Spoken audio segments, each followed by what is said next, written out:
Hi, I'm Jordan Thorne, and we're here at Greenbuild 2019. Today I'm joined by Bill Walsh. He is the founder and president of the board at Healthy Building Network. Thank you so much, Bill, for being here. Thank you for having me. You're welcome. So can you briefly talk about what motivated you to found HBN? Yeah, I founded HBN about 20 years ago to really work within the green building movement to bring healthier materials into the building industry. No industry uses more materials than the building industry, and by using healthy materials you really have the opportunity to create healthier spaces that people live in, healthier work environments, and healthier communities from where these materials are manufactured and shipped to us. So looking at materials is a real great way to think about how do we impact our climate issues, how do we impact our public health issues, and how do we increase social equity across the globe. Amazing. And so how did your kind of passion for sustainability come about? Before starting the Healthy Building Network, I had worked in the environmental movement for about 15 years. Oh, wow. And we were actually building out a new office space and looking for healthy materials, and I learned about how influential architects and designers can be in the identification and specification of materials, and thought this is a really great way to expand the influence of the environmental movement by working in the industry that drives so much of our material consumption and potentially our material recycling and long-term reuse. Amazing. So you've sort of been a crusader of the sustainability movement for quite a long time.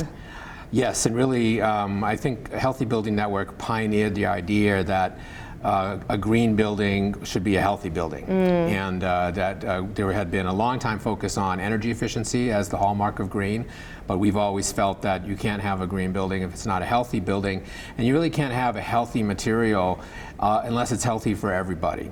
So if something's unhealthy at the place that it's manufactured, it's hard to really call that a healthy material, even if it's not causing a problem in our built environment. Incredible. So in your talk this week, you focus on the value of marketability and the safety of feedstocks in the circular economy. What do you think some of the biggest challenges are to achieving a circular economy for the consumer of the future? One of the biggest challenges to achieving the vision of the circular economy is the ability to safely recycle and remanufacture materials. So it's very important that as we increase our use of recycled content, we don't bring into our buildings legacy toxic materials. For example, the lead in paint, or lead that has been used in plastics like PVC, which many people don't realize. So you want to keep those legacy toxic chemicals out of the recycled content to increase the value and the marketability and the reputation of recycled materials. Okay.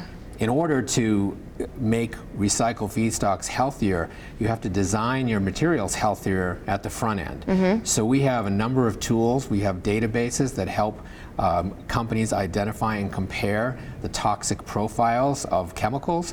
And we have a project called ChemForward that helps companies work together to screen chemical hazards out of their products. And by doing that, we're going to ensure a healthy and safe recycled feedstock for the future. And that's really the key to 100% circularity.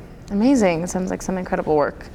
And what kind of changed behaviors must you sort of address in order to have customers thinking more sustainably?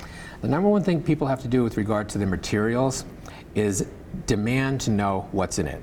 We would never buy a food product or a consumer product, a shampoo, without knowing what's in it. Yet we surround ourselves with materials that oftentimes don't disclose what their ingredients are. So if a child is, think about carpeting. We design carpeting to be underfoot. But if you think about how a small child identifies with carpeting, it's a big part of their living environment. They're touching it, they're smelling it, they're laying on it. So we need to design our products with the intention of being healthy for all. So the number one thing people can do in terms of ensuring healthier products is demand to know what's in the product. And there's a great tool for that we helped to create.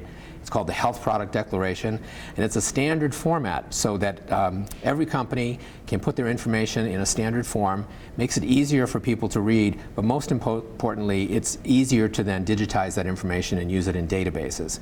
So that's really the number one thing we need, is we need more information about what's in our products. I think that's a really helpful tool. It sounds like I feel like I should be looking at what I'm surrounding myself with. Absolutely, because we spend upwards of 90% of our time in a built environment. We are part of that environment, and it becomes part of us. And it's not only chemicals that are in the air, but chemicals that can come off products and come into the dust, and then last a very long time. Some of the chemicals that bring these important products of durability to our building products are also very durable chemicals themselves. They can last generations. They can last thousands of years in the environment, and as they do that, they can build up in our bodies. And babies today are born with upwards of 300 industrial chemicals in their umbilical cord blood. Wow. So we really want to reverse those trends, kind of the thoughtless use of our chemicals, and be more intentional about our materials. One of the most exciting things for me about making materials healthier is the impact it has on manufacturing communities, people who live next to industrial facilities.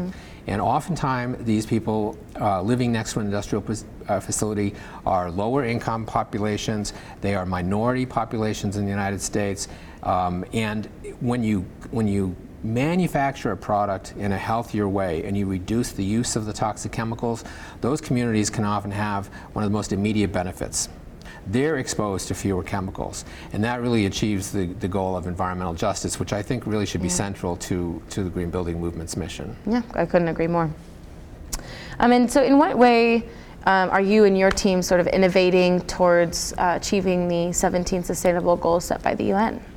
Yeah, we have three major programs in our organization. One is deep research into materials, and not having a deep research base and understanding how materials are made really cuts across the many of the sustainability objectives of the United Nations, because they're all interconnected. So if you're looking at circularity in the economy, healthy communities, if you're looking at clean water and clean air, that really gets impacted by knowing the supply chain.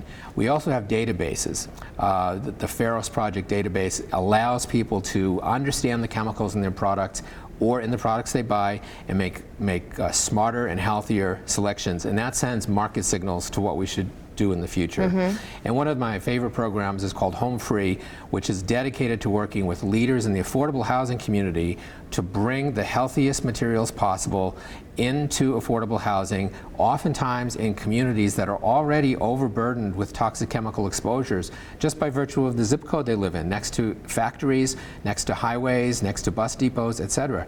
Providing healthier homes, schools, and places of recreation in communities that are already bearing a disproportionate weight of our society is one of the most exciting things that I think we do. It sounds like some really important work that you're doing. So how can leaders build a case for bringing more sustainable thinking into their businesses and essentially convince stakeholders to buy into it? Well, if you want your company to flourish and thrive in the next 10 to 100 years, if you're looking at all, if you have children and you're listening to them at all, you know that for the future generations, these considerations of health, of climate, of equity, they're in the DNA of our children. We've raised the kids right. And so they not only want to know about their products, and they will, if you're a consumer-facing brand, you can lose your market share on the dime if people lose confidence and trust that you're not looking out for their health and safety. But a big concern of the coming generation is equity, and who bears the cost and who gets the benefits of everything in society. How can we address the gap not only in wealth but in lived experience? So we're building incredibly healthy buildings, and we're demonstrating through data that it improves cognition, decision making, test scores, performance at work. We can't have a two-tiered society where only the affluent have access to those benefits. So if you want your company, your brand, your buildings to have value in the future, you've got to be with the program on ensuring that you're creating the healthiest environment possible, and you have to be committing committed to sharing those advantages, not excluding people, but for having the largest possible healthy footprint that you can. Yeah. So I think more and more when a brand, a material manufacturer can show us a picture of your supply chain, show us the community from which this came, and show us that they're thriving as we thrive. I think that's going to be really a very important consideration very shortly. So it's sort of like the transparency of what they're doing and where it's coming from. I think transparency is the foundational concept of green building, green industries, healthy building, healthy industries, because people do want to know where things come from and where they go. Yeah. And just to sort of finish off, my favorite question, why do you get up and do what you do?